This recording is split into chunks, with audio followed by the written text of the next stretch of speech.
நரைகளை கேட்டேன் அனுபவம் கேட்க, துருக்களை கேட்டேன் கதைகளை கேட்க, காலத்தை கேட்டேன் முதுமையின் பொருளை, நரைகளையும் துருக்களையும் நம்பாதே அவற்றை ஒருமுறை உணர்ந்து பார், முதுமையின் விளக்கங்கள் புரியும், அவற்றின் வீரங்கள் தெரியும், முதுமையின் மேல் கொண்ட வெறுப்புகள் விலகும். Royal Enfield bullet 1984. 1984. நான் அப்போ பிறக்கவே இல்லைடா. நீங்க யாருமே பிறக்கல.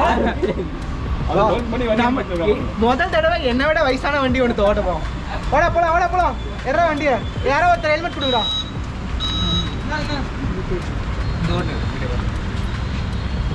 பிரேக் லெஃப்ட்னா. ஏய் ஜாமா ரமேஷ், உனக்கு அலர்ஜிலாம் எதுவும் இல்லைல்ல? ஒரு நாள் ராயல் என்ஃபீல்டோட மொத்த ஹிஸ்ட்ரியும் சொல்கிறேன். எங்கேயோ ஆரம்பித்து எங்கேயோ போய் எவனோ ஒருத்தன் வாங்கி இப்போ வேற ஒருத்தன் டிசைன் பண்ணி இன்றைக்கி எதை பற்றியுமே கவலைப்படாமல் சும்மா கன்று மாதிரி நிற்குது. சும்மா சொன்னாங்க மேட் லைக் அ கன் அப்படின்னு. இனி நீங்கள் ஆசைப்பட்டாலும் கிடைக்காத ஒரு புல்லட்டை பற்றி சொல்கிறேன். டைம் இருந்தால் கேளுங்க. அதுக்கு முன்னாடி சேனலுக்கு புதுசுனா என் பேர் அருண். வீக்கெண்டில் ரைட் போவேன், அந்த வீடியோவை எடுத்து யூடியூப்பில் போடுவேன். ஃப்ரெண்ட்ஸ் ஸ்கிரைபர்ஸ் அதை பார்த்து 4 வார்த்தை அன்பாக கமெண்ட் பண்ணுவாங்க. நான் அதுக்கு ரிப்ளை பண்ணிக்கின்னு ஆட்டு குத்திக்கின்னு நாங்களாம் என்னைக்காவது ஒரு நாள் மீட் பண்ணிக்கின்னு ஜாலியாக இருப்போம். உங்களுக்கும் bike rides, travel log, motor log, Leh Ladakh இதெல்லாம் பிடிக்கும் அப்படின்னா சேனலை சப்ஸ்கிரைப் பண்ணிக்கோங்க. மேபி உங்களுக்கு பிடிக்கலாம். அதர் தென் தட், என்ன மக்களே எப்படி இருக்கீங்க? இன்றைக்கி நீங்கள் பட்டனை தட்டினா ஸ்டார்ட் ஆகிற ராயல் என்ஃபீல்டு 1984 எப்படி ஸ்டார்ட் பண்ணாங்கன்னு தெரியுமா? சொல்கிறேன். ஃபஸ்ட்டு ஆம்ப் பிடிக்கணும். ஆம்பு பிடிக்கிறதுனா கோழி பிடிக்கிற மாதிரி அதுவும் ஒரு நாக்கு தான். கொஞ்ச நேரம் கிக்கரை அடிக்கணும். அடித்து ஆம்பு மீட்டரில் முள்ள சென்டரில் செட் ஆகிற வரைக்கும் அடிக்கணும். அப்படியே வண்டியை தடவி விடுகிற மாதிரி தான் அது. அப்படி குத்து ஆம்பு மீட்டரில் முள்ள சென்டர் பிடிச்சிச்சின்னா அவள் ரெடி ஆகிட்டா அப்படின்னு அர்த்தம். இப்போ வெறும் ஹாஃப் கிக்லேயே அவள் ஸ்டார்ட் ஆகணும். அப்படி ஸ்டார்ட் ஆக மாட்டேன் நட முடிக்கிறா அப்படின்னா அப்போ அவளுக்கு நம்ம வேறு ஏதோ குறை வச்சிட்டோன்னு அர்த்தம். அவள் கணத்தை கிள்ளி வாடி ஒரு ரவுண்ட் ஊர் சுற்றி பார்க்கலாம் அப்படின்னு சொல்கிற மாதிரி அந்த சோக்கை அப்படி லிஃப்ட் பண்ணி மறுபடியும் ஆம்பு பிடிச்சாச்சா அப்புறமா அவள் ஸ்டார்ட் ஆகிடுவா.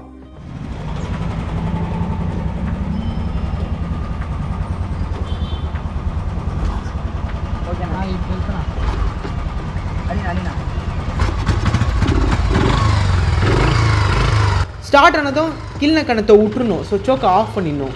கணத்தை கிளீனே இருந்தால் டென்ஷன் ஆகி அப்புறம் பாக்கெட்டை காலி பண்ணுற அளவுக்கு பெட்ரோல் குச்சிருவா. மோசமான வாவை ஜாக்கிரதையாக இருக்கணும். உங்கள் நியூ மாடர்ன் ராயல் என்ஃபீல்டெல்லாம் எப்படி? கீர் லெஃப்டில், பிரேக் ரைட்டில். ஆனால் 1984 புல்லட்டில் கீர் ரைட்டில் இருக்கும், பிரேக் லெஃப்ட் சைடில் இருக்கும்.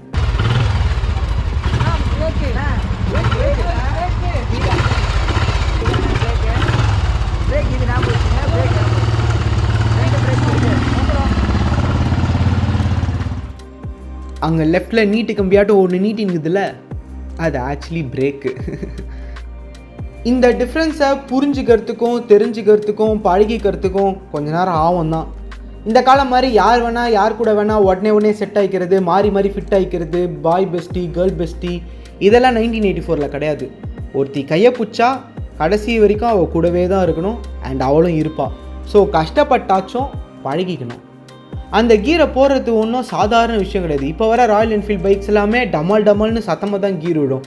இது 1984 மாடல், சிறான நாட்டுக்கட்டை. இதுக்கு கீர் போடணுன்னா வெறும் பாதத்தை மட்டும் தூக்குனா பத்தாது, மாவனை காலையே தூக்கணும். அப்போ தான் கீர் விடும்.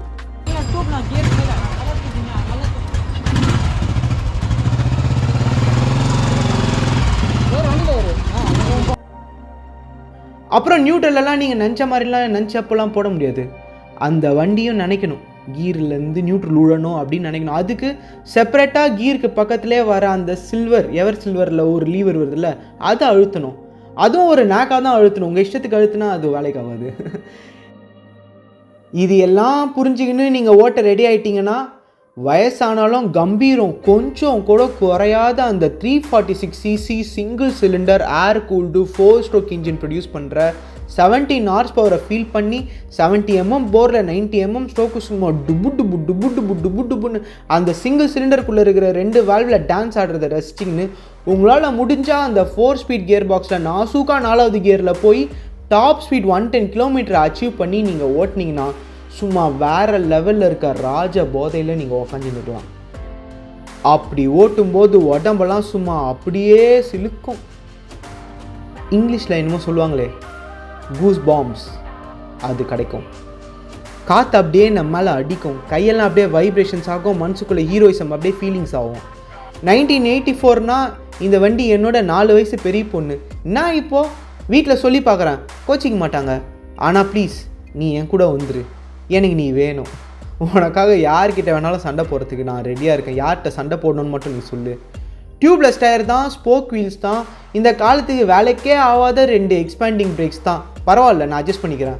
உன் 15 லிட்டர் ஃபியூவல் டேங்க்கில் இருக்கிற பெட்ரோலோட வா, இல்லை இருக்கிற பெட்ரோலை கூட உன் பழைய ஓனர்கிட்ட கறந்து கொடுத்துட்டு வா. ட்ரையாக நடு ரோட்டில் வந்து நில்லு, உன்னை ஃபுல் டேங்க் பண்ணி இந்த உலகத்தையே சுற்றி காட்டுறான். சும்மா பேச்சுக்கு சொல்லலை. என் சேனல் அருண் என்னும் நான், என்னோடய இன்ஸ்டா ஐடி @அருண் என்னும் நான் சுற்றலாம். சும்மா ஒரு வாட்டி போய் பார்த்துட்டு வா, உனக்கு என் மேலே நம்பிக்கை வரும். 72,000 ஃப்ரெண்ட்ஸ் இருக்கிறாங்க எனக்கு. அவங்க சாட்சியாக சொல்கிறேன், என்னை நீ நடு தெருவில் நிற்க வச்சாலும் உன்னை அம்போன்னு விடாமல், உனக்கு அழிவே இல்லாமல் என் அடுத்த தலைமுறையும் உன்னை பார்த்துக்கிற மாதிரி உயில் எழுதி வச்சு தான் உன்னை பார்த்துப்பேன். மோகன், டேய், இன்னத்துக்கு நீ சேனல் கமெண்ட்ஸில் பழைய ஆரி பற்றி கேட்கணும், இன்னத்துக்கு நீ நம்ம என்ஃபீல்ட் டாக்டர் ரவியோட புது வேளச்சேரி 100 feet ரோடு ஒர்க் ஷாப்புக்கு வரணும், இன்னத்துக்கு இந்த பைக் எத்தாரணும், அது இன்னத்துக்கு நான் ஓட்டி பார்க்கணும், இப்போ இந்த வண்டி எப்படி உன்னாண்டு தூக்குறதுன்னு சொல்லி நான் ஸ்கெட்ச் போடணும். என் வீக்னஸை தெரிஞ்சு ஏன்டா இப்படி கொள்றீங்க? நீ கண்டி ஃப்ரெண்ட்ஸ்கிரைபராக இல்லாமல் ரோட்டில் போகிறவனா இருந்தேன்னு வச்சுக்கோயேன், இந்நேரம் பைக் எடுத்துன்னு நான் நேரம் என் வீட்டாண்ட போயிருப்பேன். உங்ககிட்ட வண்டி சீக்கிரத்துக்கு வாய்ப்பே இல்லை. சீரியஸாக சொல்கிறேன். ஃப்ரெண்ட்ஸ்கிரைபராக போனதுனால இந்தா திருப்பி கொடுக்குறேன். மக்களே, உங்களுக்கு தெரியாதது ஒன்றும் இல்லை, கடலுக்குள்ளே இருக்கிறது மட்டும்தான் பொக்கிஷம் அப்படின்னா அப்புறம் நீங்கள் இது என்னன்னு சொல்லுவீங்க? நீங்கள் என்னன்னு சொல்லுவீங்கன்றதை வேணால் கமெண்ட்ஸில் சொல்லுங்கள், நான் கேட்குறேன். நீங்கள் யாராச்சும் சூப்பரான ஒரு கிளாசிக்கை வச்சுருந்தா, அதை செம்மையாக மெயின்டைன் பண்ணியிருந்தா, என் இன்ஸ்டா ஐடி @அருண் என்னும் மறக்காமல் இன்ஸ்டாவில் டிஎம் பண்ணுங்கள். ஸ்டோரியில் போடுறேன், போஸ்ட்டில் போடுறேன், நம்ம ஃப்ரெண்ட்ஸ்கிரைபர்ஸோட ஷேர் பண்ணலாம். நாங்கள் எல்லோரும் பார்த்து சந்தோஷப்படுவோம்.